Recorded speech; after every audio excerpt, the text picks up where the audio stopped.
Okay. Okay. We help Bliss then. We're gonna rescue Bliss. Bliss needs help.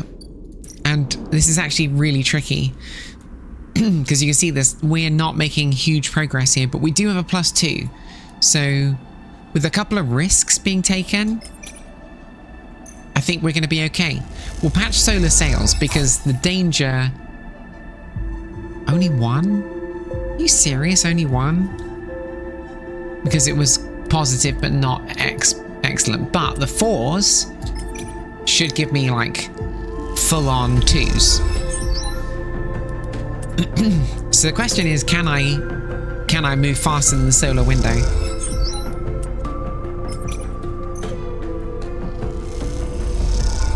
The answer is yes, I can. Of course, we have 2 problems, right? It's not just about moving faster than the solar window. It's also about making sure that we have enough money so that we can buy ourselves enough, like, constitution.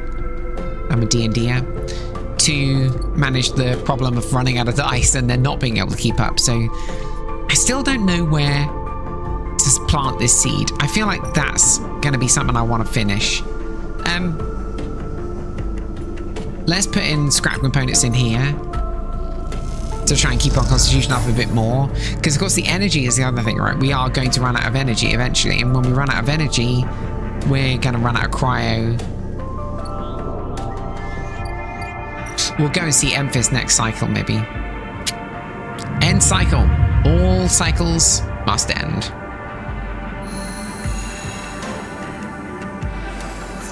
Okay. 4s are very good. That roll doesn't look particularly good, but because we've got a +1, +2, that roll is going to be great, because these 4s are now 6s, giving me a 100% chance of positive outcome. Positive outcome, +2 to rigged and ready. +2, +2. We seem to be doing okay here. We're doing all right. And a 50% chance of positive here. We're doing better than all right. We're doing exceptionally. Let's go down. I feel like... Is there no Fung? Does Fung not... I feel like... Fung!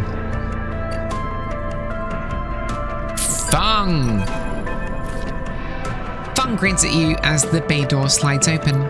Above, in the rest of the building, people are busy, frightened. They speak in hushed tones and organize endless meetings after endless meetings. Havenage have avoided a full-blown crisis for now, but change is coming.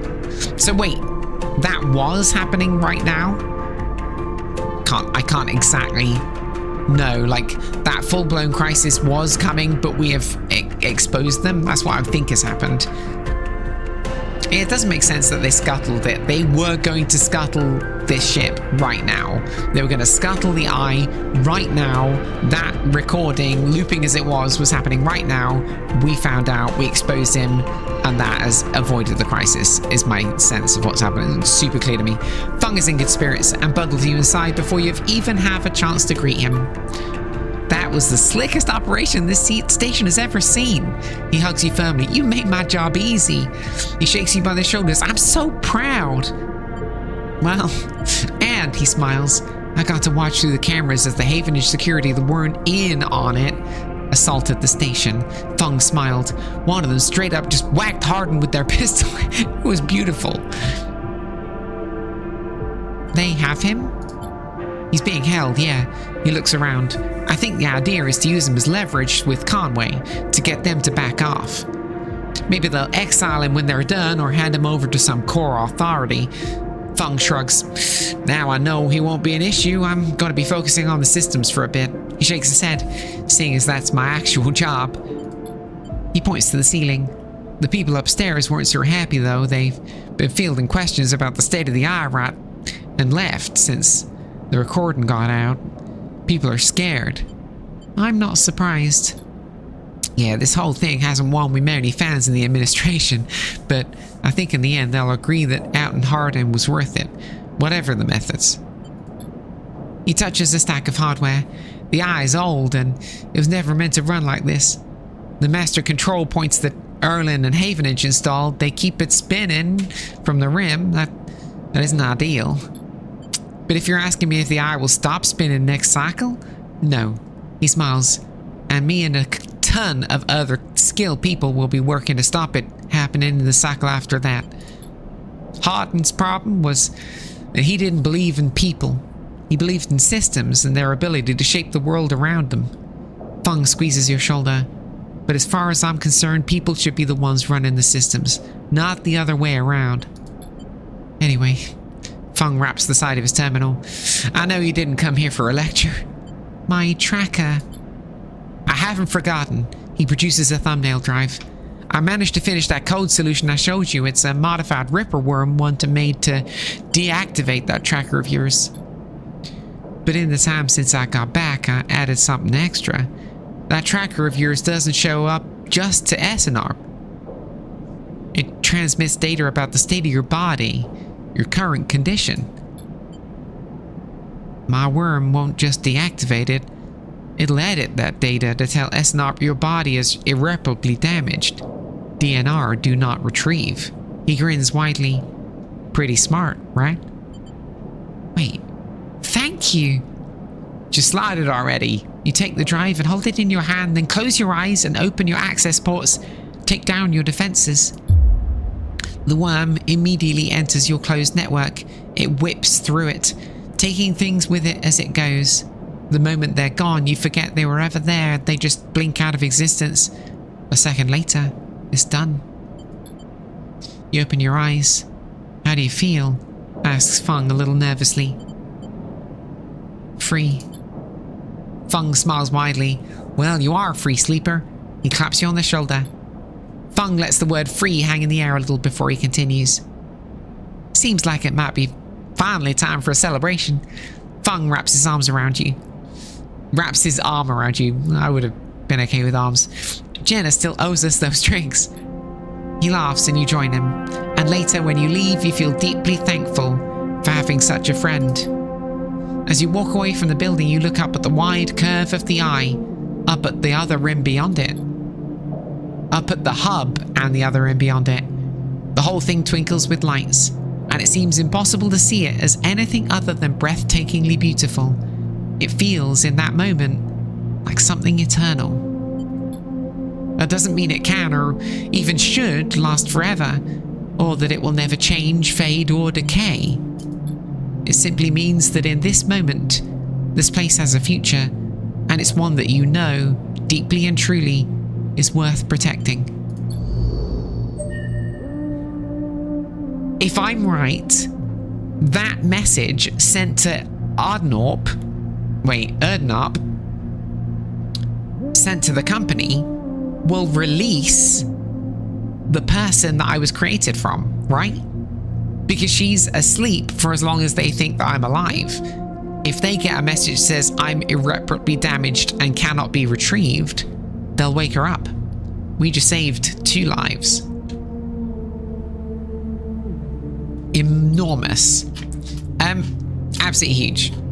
So, Bliss still needs us to do some work. Fung is now done. Our mushrooms are cooking. Are cooked. We're gonna harvest them. That's where we can put our 2. Negative outcomes. Bad fungus yield. Got 1 girol cap. That was what we call in the business a bad mistake. Let's go get some food. Let's go see Emphis. Emphis, now 12 cryo to get food. That's all it takes. Gotta love Emphis. We are in a little bit of opportunity. An opportunity of 4 upgrade points we haven't spent. Reroll all your dice would be very good. I think that's what we're going to do.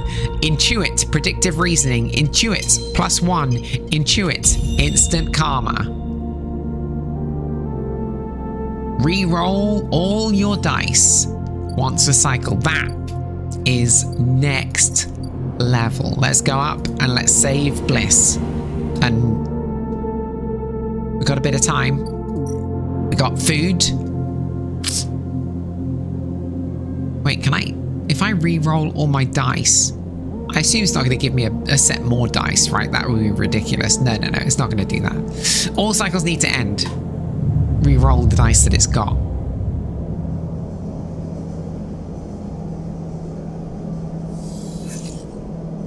These appalling dice, a 5, a 3, 2 2s and a 1, we can re-roll them to slightly better, slightly improved. A 5, a 4, a 3, a 2 and a 1. A full house. Let's go and deploy them. Now we can patch the solar sails easily with the 4, which turns into a 6. I'm going to use the 3, which turns into a 5 because I think we have got time. It is done. The atmosphere in the airlock is euphoric. You and Bliss keep grinning at each other like idiots, exhausted, blinded, sore, and aching idiots.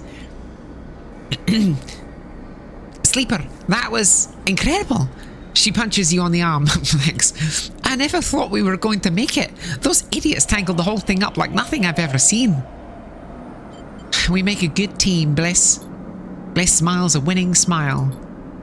As the lock's inner door clunks open, Moritz gives a Moritz. I keep wanting to call him Morris, so sorry. Moritz gives a rare whoop. He looks exhausted too, and for good reason. Moritz has been the one ferrying tools and parts back and forth from the ship.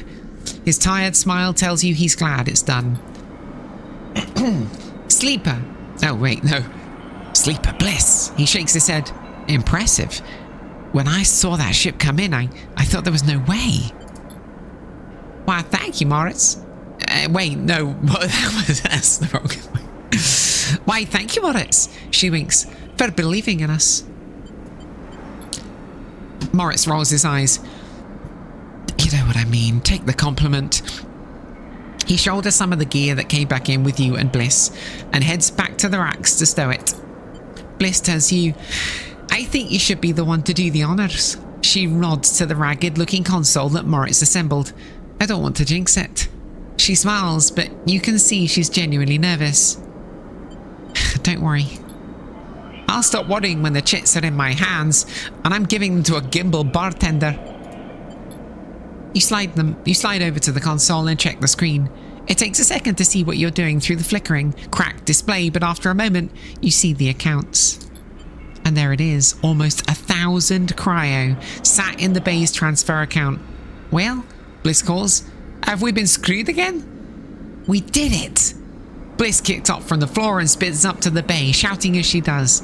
The noise takes Moritz by surprise and he knocks a rack of parts, scattering handfuls of metal fixings across the bay. The sight is something, glinting steel, catching the work light's light glitter. Sorry, says Bliss, grinning. When she comes back down, I needed that. She kicks off and joins you at the terminal. Moritz even managed to sell that produce. We made a tiny profit, eventually. She laughs. Here. She loads a stack of blank chits into the terminal and transfers a chunk of the cryo to them. This is your cut. Bliss hands you the chits. Thank you for believing in this place. She looks away and smiles. Even when I couldn't. When you first met me, I was on the edge of giving up. All it would have taken was one more push, but now this place is sparkling again. Work is coming in, there's funds in the accounts, even Moritz has a spring in his step. You both look over at him, happily racking up the tools. That's because of you. She punches you on the arm. He likes you. Yeah, he's a good kid. He isn't bad, is he? She leans in closer. You know, he came here looking to rob the place. I gave him a job instead, she laughs. Don't tell him I told you that. I just thought it might help you understand the kid. Moritz turns to look at you, and both Bliss and you awkwardly wave. Maybe it's time to change the subject. What now? From here out, it's going to be a little easier. I'm going to look for some component contract stuff that will keep us inside the bay, but not out the black. Okay. Stuff that will keep us inside the bay, not out in the black. No need to risk our necks if we don't need to. You want to cash out? That's fine, but there will always be work for you here when you need it. I'll be back. She smiles and then, out of nowhere, quickly gives you a hug. She steps back and glances around reflexively. "Take care," she says softly. "You too." You turn to leave. "And sleeper?" "Yeah?" She smiles. "Don't spend that all at once." 365 chits!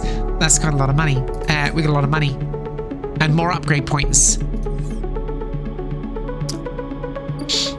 We go to Bliss's Bay, we got work as well. Engineering work. 20 cryo. Or 12 cryo. From predictive reasoning, thank you very much. So I can make money here. Quite a lot of money, actually. If I needed to, because I have so much money. It actually finally paid off. And that means we can go to Rabia's office and get our friend Sabine out. We get energy from the Yatagan Insider stuff. Oh, bum. Minus energy or plus energy. Let's do it. I want energy. Neutral outcome. 1 energy, Yatagan Insider. Rabia. Let's save Sabine. This time you meet inside Rabia's office. Although now that you've seen it, office seems like the wrong term. You find her stood in an almost bare, shadowy unit midway through a sequence of stretchers.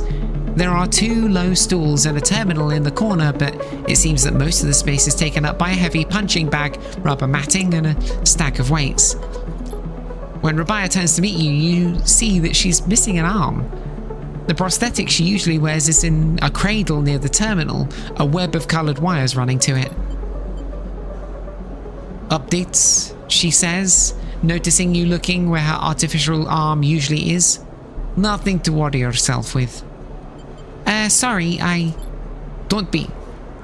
I'm sure you've been on the receiving end of more invasive stares than I ever have." You both settle on the stools, Rabia crossing her legs on top and sitting straight backed. "Gia told me that you have been doing the rounds, collecting tithes, patrolling the ward." She smiles. "Some of the enforcers are impressed, and I hear you handled a few difficult circumstances. Nicely done. I wanted to help." "And you did." She closes her eyes for a moment. "I hope you can see how things work down here now. A strong Yatagan means a strong low end. Both are woven into each other. I know that for you life on the Eye has been a struggle, but I hope we can do something about that from here onwards. Though some of our members may not see it that way. I know you too are a refugee." She looks at you solemnly. "And that is why you have come to us." "Enough, Rabia." Sabine's voice cuts through the conversation. "I am tired of listening to I'll try that again. I am tired of listening to your affected nobility." They cross the room, Rabia's baton in her hand, the end lit with sparking electricity. Rabia looks between the two of you. "I suppose this ambush was another cooperation between you two." She looks strangely unfazed. I'm gonna stay silent. Sabine pauses, thrown off by your silence. Rabia takes the opportunity to act. She leaps from the stool and, fainting past Sabine, grabs the baton and twists it inwards. She is by far the stronger, and she pushes Sabine to their knees, plunging the crackling end of the baton towards their chest. They freeze there, Sabine struggling to keep the crackling baton from their skin. "Stop!" "Then you support them?" Rabia asks you, her eyes not leaving Sabine. "Your loyalties are so easily swayed." "I thought you were more than Yannick's attack dog, Rabia." Sabine spits back. "Are you not able to think for yourself?" Rabia holds the baton strong, and for a moment you think she's about to hammer it down into Sabine's chest. But after a painful wait, she throws Sabine down instead, spins the baton in her hand, thumbing a switch and shutting it off in a single move. "Rabia, explain." They both look at you, each still catching their breath, as if they had forgotten about your presence. "Explain what?" How the moment I call my enforcer will come down here and take them away? Rabaya cracks her neck. You're lucky I didn't kill you. I would have had every right, she shouts, the anger a release of tension more than a threat. Sabine lifts themselves a little, bruised from the fall. They roll onto their side and cough. Rabaya gives them some space, sitting back on the stool. Sabine props himself up with elbows and fixes Rabaya with a hard stare. You have something to say? Rabaya taunts. Say it. This is your final opportunity, because after this, she laughs. No coming back. What's the point? Sabine breathes heavily. She refuses to listen to criticism of the great Yatagan project. Rabaya collects herself. Speak. She folds her arms and waits to be convinced. Sabine takes a breath, organizing their thoughts. They go to start, pause, and decide on another approach. Eventually they say it. Yannick is a traitor. Rabaya immediately flinches, her eyes going to her prosthetic arm, her muscles clenching, but she rides it out, more eager to prove Sabine wrong than she is to hurt them, at least for now. When I came here from Essenarp, they glance at you, gauging your reaction. It was Yannick who was one of the first to support me, to look after me. I should have known then, but I was naive and afraid. Sabine turns to you, Sleeper. They take a breath. I know that I should have told you I worked for Essenarp a long time ago, but I thought you would abandon me, and you are my final friend. What you should know is that I left Essenarp because I was running for my life. I leaked documents on the Sleeper program, on the illegal and immoral practices it relied upon, to the press. Essenarp wanted me dead, and I fled as far as I could to this refuge at the end of Sargent Systems. Sabine stops to collect themselves. What does this have to do with Yannick? Rabaya interrupts. The Sleeper knows you're Essenarp. I told them. And while you hide beneath the cover of being a whistleblower, you and I both know that you worked on the Sleeper program. Yannick told me as much. Sabine's face falls. It is true. They glance at you and then away, ashamed. They lift their head. But it is Yannick, not me, who is in the pocket of Essenarp. Rabaya flinches again. I can prove it. He made some kind of deal to keep me here, to tie me up in debt, to lock me away. In exchange... Rabaya slams her hand on the desk. Just tell us, for God's sake. In exchange for those... Sabine finishes, nodding towards Rabaya's prosthetic arm in its cradle. He has been using Yatagan enforcers, using you as test subjects for Essenarp technology. I have the data to prove it. He has been bringing them in under the guise of stolen shipments and having me fit them, knowing each one is capturing data and sending it back to its makers. Rabaya's fixed expression has started to fade. Sabine produces a slate. It's all here. Thousands of documents of usage data, failure rates, error dumps. These are untested implants, Rabaya. They could short out, fail, cause cascading failures across a person's entire body. And they have. Sabine suddenly looks incredibly tired. I thought the error rate in the units was down to them being stolen or modified. I've tried to fix hundreds of failures in my time here. Not all of them. They stop, unable to continue. Rabaya closes her eyes and breathes in. She opens them again. She holds out a hand to Sabine. Show me, she says. Later, much later when you leave, Sabine is still talking Rabaya through the manifests and usage data. Both of them crowded around the terminal as Sabine leads Rabaya through each layer of Yannick's betrayal. As you leave, Sabine catches your eye and something passes between you. Something like a thank you or a sorry or some expression that communicates both sadness and hope. Sabine is going to work with Rabaya. And we just need time. The enemy of my enemy in 3 cycles. What about the mushrooms? Do we want to kind of put the one in the mushrooms? I guess we kind of do. I mean, there's the risk of getting bad mushrooms though, isn't there? Not enough mushrooms. Yeah, I kind of want to put 6s in the mushrooms. I am sorry. This is safe for a work assignment, make money. Let's do it, and it gives us energy. Excellent.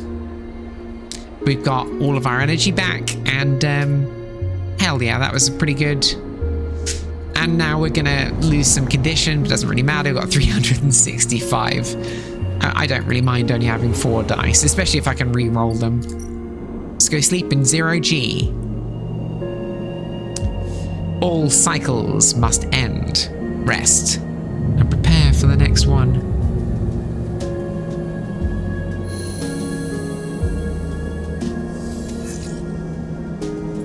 Down to 4 dice. No need to re-roll. Got a 6, a 5, and a 4. What's going on here? What is going on here? Moritz has heard Bliss speaking with someone remotely. Is there another job coming in? I thought we were done. All right, Bliss maybe has another job on the horizon.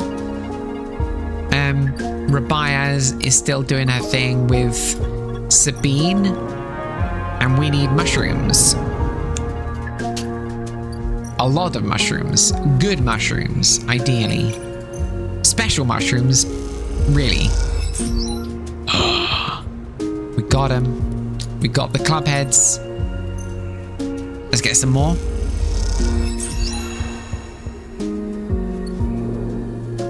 Okay. We got the club heads though, we can put them in. Are these fruiting bodies the same that I need 3 clubhead samples. That is frustrating. That's painful. Let's get some more spores and put them in, because what else am I going to do? Oh dear, that's painful.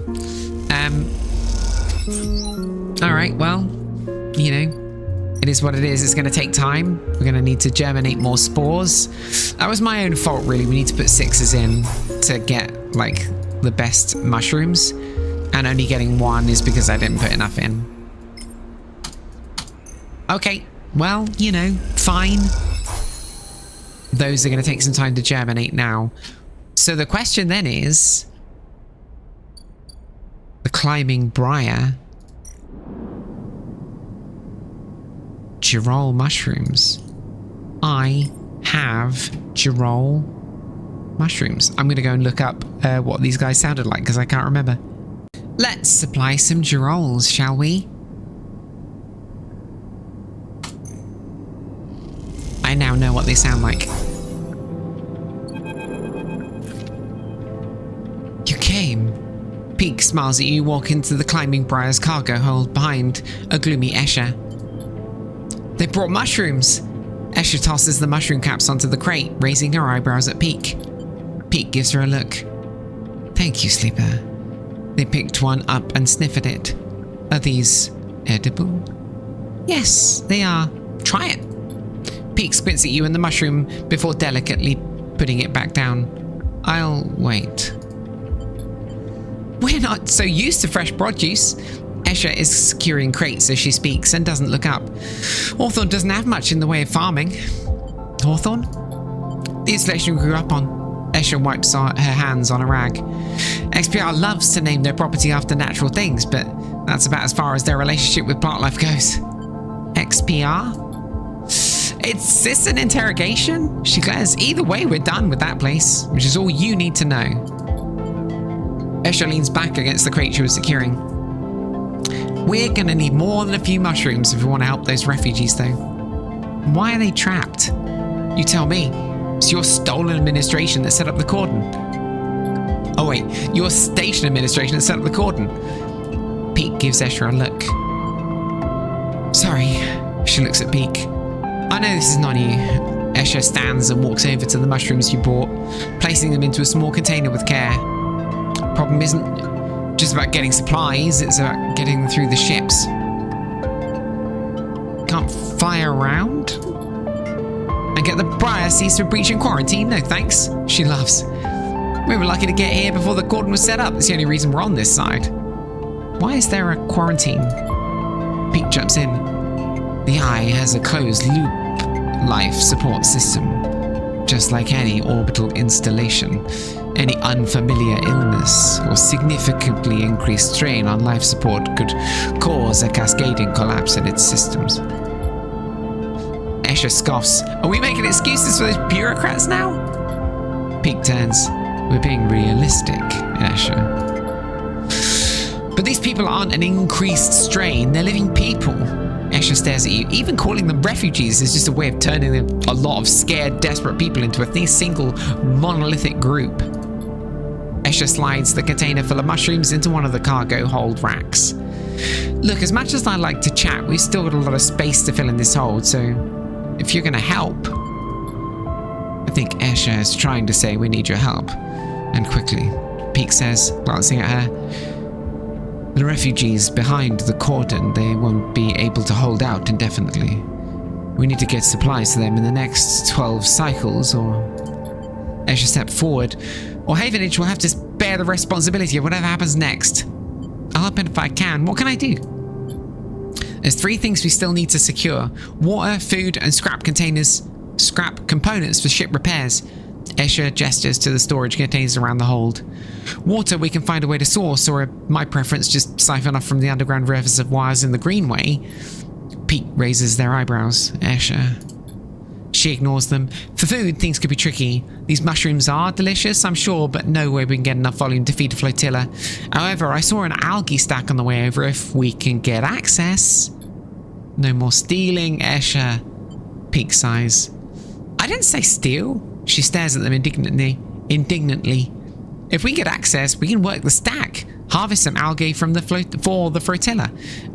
Those stacks churn out vast quantities in pretty short timescales. And the repair components? Peak asks tentatively. Escher smiles. Just look around you, Peak. This whole place is made of scrap. She shoots you a glance. And I'm sure the Sleeper has their sources. They can bring them right here. We get everything before the time runs out. Perfect. We get most of it. I mean, also good. Either way, in 12 cycles, I'm going to take what we have and go. How will you get through? Escher shoulders a container. I thought that I'd leave that up to you, Peak. They flinch. Are you serious, Escher? I know we said we could help the flotilla, but at what point? They stop, take a breath. Take this seriously, Escher. I don't know the first thing about breaching a quarantine cordon. Maybe not, Escher looks at you, but they might. They slipped out from S&R facility, didn't they? Plus, they've been here longer than us. You're always trying to get me to help us. Well, here it is. She gestures at you. Help. Peak glances between the two of you. I swear to, they sigh.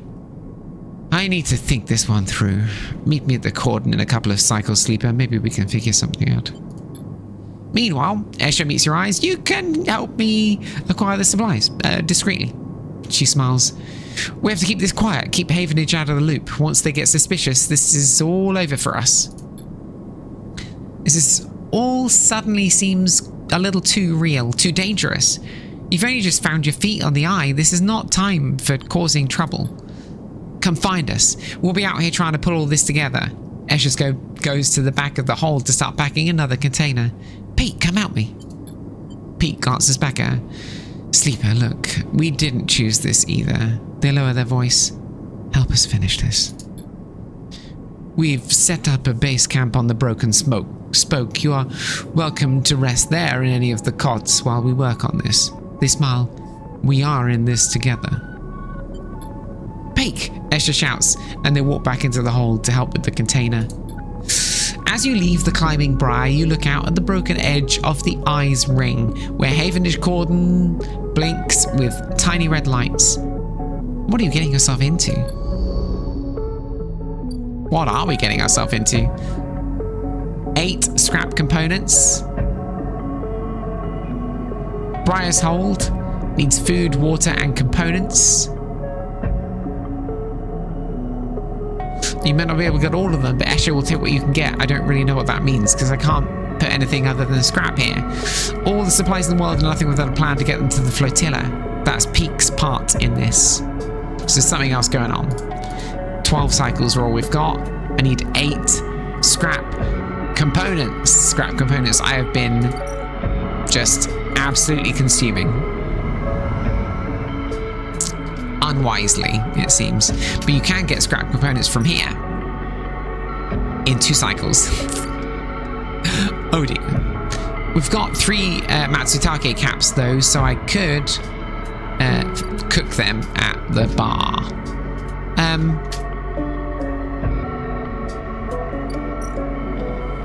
Let's go to bed. Let's go to bed. Let's go to bed. Damn it, end cycle. Because all cycles must end.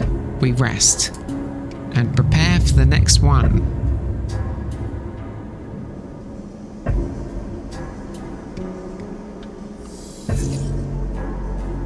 Okay, well, we're going to re-roll these rolls. Oh! Goes from 1s and 2s to 2 6s. That's absolutely critical.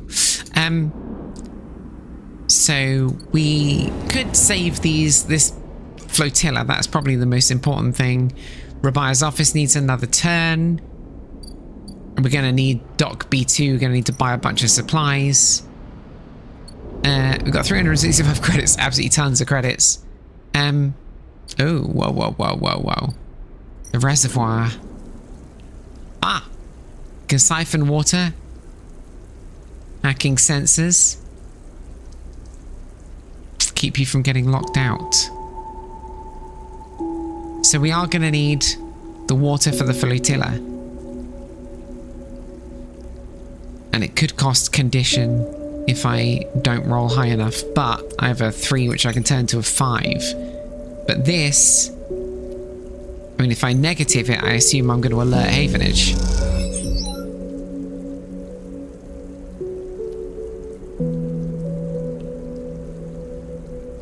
Perk, predictive reasoning minus Havenage alert.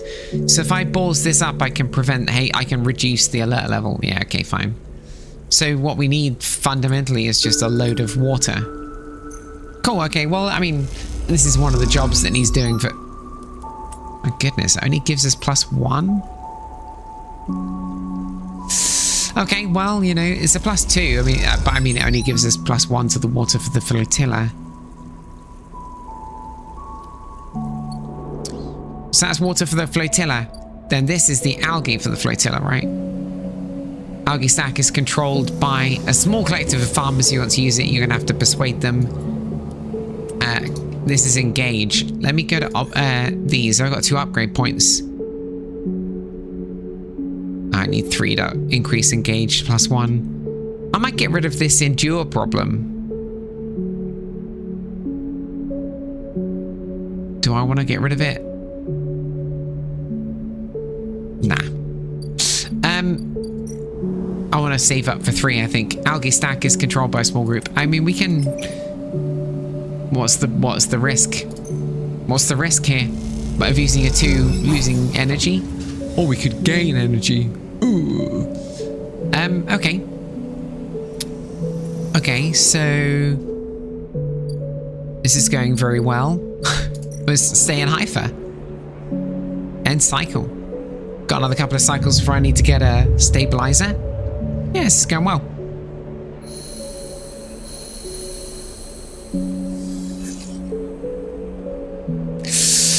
One, a 2, a 4, and a 3. Let's re-roll.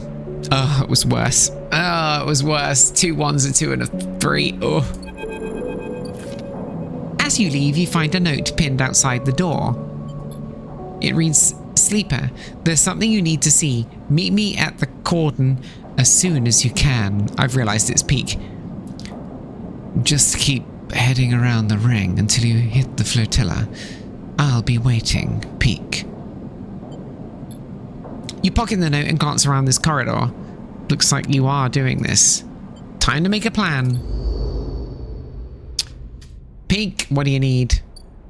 Briar Brace Camp. Wait, where is Peak? Where's Peak? Where's Peak? Where's Peak? Where's Peak? Where's Peak? Where's Peak? Where's Peak? He's not here. Okay, fine. He's like, time to make a plan, and Peak's gone. I was like, okay.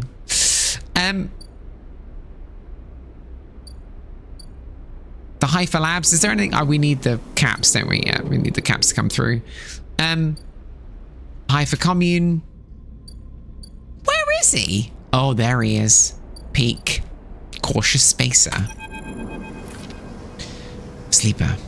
Peek catches your attention from the shadowy corner where they were leaning up against. Any trouble getting up here? I mean, this place is absolutely enormous. It certainly is. Havenage have been busy. Come, take a look at this. They beckon you over to a nearby window which looks across the ruined ring to the blinking red lights of the Havenage cordon. The cordon's temporary structures are net of metal struts, meant to detect and dissuade any ships from entering or leaving the flotilla, jut out in the black. And all around the tugs flit, securing them in place and tending to the red blinking drones that demark the quarantine. It's an impressive and worrying sight. What do you think? Peek interrupts your thoughts. How would you get through?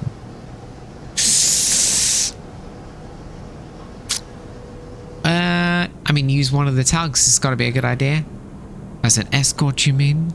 I doubt we could fit all the supplies on one of those tugs, but if it seemed like the Briar was being officially escorted through the cordon. Peek squints at the red lights, but then we'd be stuck inside. Peek turns away from the window and rubs their forehead. Escher has really wrapped us up in something here, hasn't she?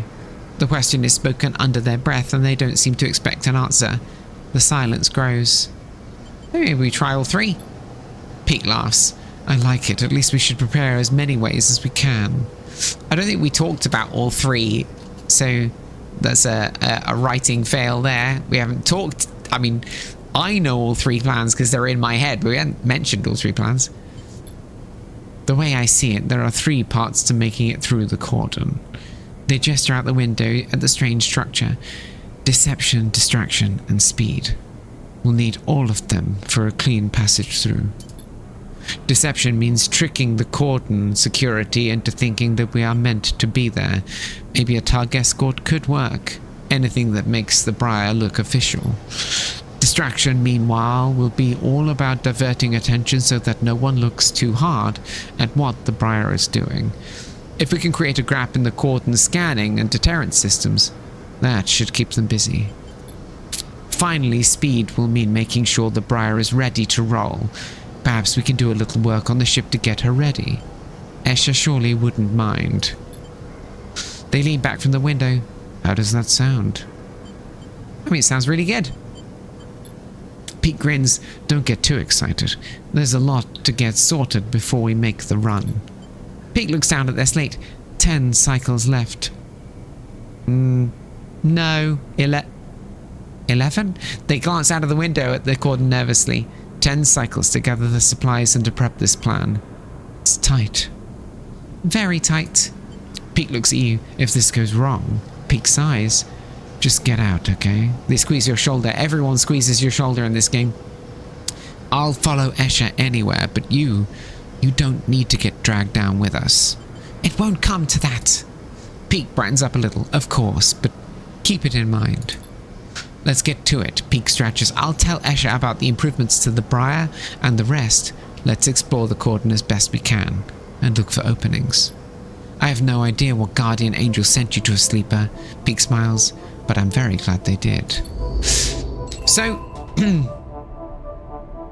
it's got to be said, right, that right up until this point, I have always felt the writing is on point. Like, I have every moment of the game when it says someone squeezes your shoulder, I feel like we earned it. When they said someone hugs you, I feel like it's been earned. When someone, like, gets close to you interpersonally, in other ways, like opens up to you or talks to you or changes their mind about something, it has been earned. This is the first time I feel like it's not been earned. Like, this guy is, I don't know what the guardian angel sent us to you. Like, we're here, it's not absolutely clear why I care about these people, and we're doing it because it's there, but like, there's not a lot. Like, and Peek is like, I love you, way before I'm ready.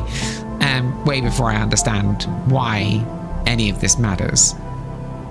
So we need to get a sense of how, I mean, if we're going to do it, let's do it, you know? We don't have any sixes, there's no point in doing the mushrooms. Neutral outcome. 2 goes to a 4 here, so it's still pretty good. Although it's a negative outcome and we're starving. That's unfortunate. I did not expect to lose that much energy. Yeah, 2 1s isn't good either. Mushrooms aren't ready. Is any of this safe? No, it's risky. Only +1. I'm starving. It's real bad. This is bad. Let's go back.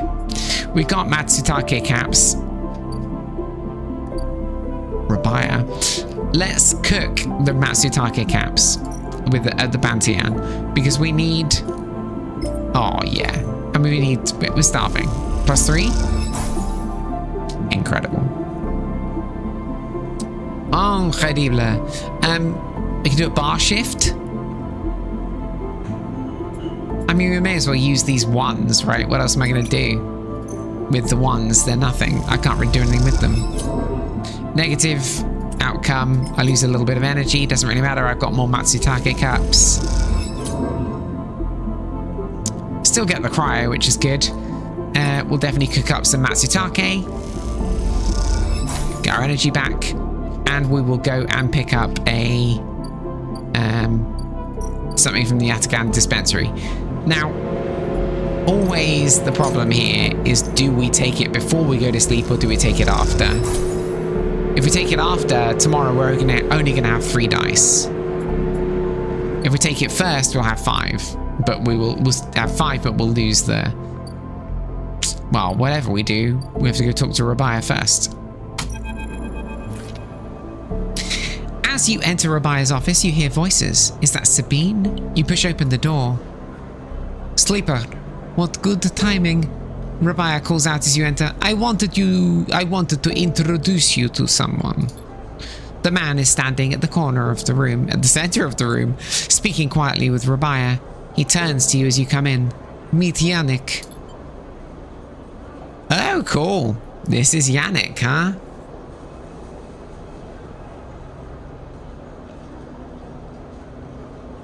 Sleeper? He nods. Been hearing some good things from Rabi. He smiles an easy smile. Good to meet you. Likewise, likewise. He waves a ringed hand. Now, Rabi, where were we? Actually, Rabaya places a hand on your shoulder.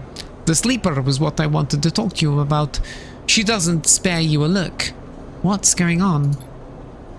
Well, okay then. Yannick turns his hands into his pockets. Go on. I'd like to recommend them to your wars. A tiny pause. They have shown themselves to be a capable ally here on the spoke side, but we have more than enough to run our territories. I hear the main block is proving more difficult. Yannick leans forward slowly. It's a mess, Rabi. He waits, his tinted glasses shimmering despite the lack of light in the unit. I can use them. He suddenly decides. Rabaya smiles. Good to hear. I can immediately. Yannick cuts her off with a raised hand. 1 second. He steps one surprisingly light step closer to you. You eager to work, Sleeper? Sure. Yannick nods his head as if listening to music. Okay then. You suddenly are unsure if he's talking to you. That concludes it. Yannick pronounces. Sleeper can come work in the ward anytime they like. You shoot Rabaya a confused look. Rabaya finally glances at you for a moment, but it's so fast you almost miss it. Good, I know you'll be happy with their work, Jan. Yannick reaches out and squeezes her shoulder. Sure, Rabi, he says. Now please, he says, turning to face you, let us old friends get back to it. He guides Rabaya away, leaving you standing alone. You look to Rabaya, but she's so deep in conversation and so stunned and confused, you leave.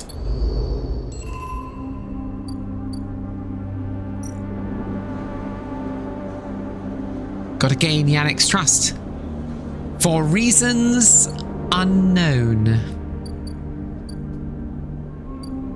I mean, let's stay in our old container, shall we? I mean, it's not a good place to sleep. Let's go up in the 0G. That's really where I sleep. It's a weird situation, right? Like, okay, well then we will support Yannick. I guess there is a good reason. Do I trust Rabia? Do I trust Sabine?